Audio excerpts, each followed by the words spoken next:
Mga advantage at disadvantage sa concrete pond, unahin natin ang mga advantage. Una, kapag sa concrete pond, di na kailangan ng booking, anytime pwede makabili ang mga customer mo. Pangalawa, madali ang feeding system. Pangatlo, madaling gamutin ang mga isda pag nagkasakit ito.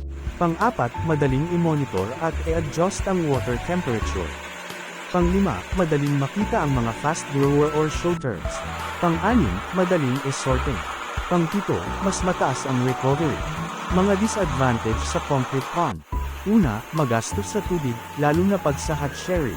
Pangalawa, mas mabagal siyang lumaki ng 20% compared sa earth pond, pero depende pa rin sa lawak ng pond at dami ng fry or fingerlings.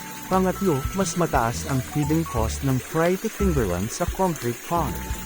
Ang mga sinabi ko ay ilan lang yan sa mga advantage at disadvantage sa concrete pond.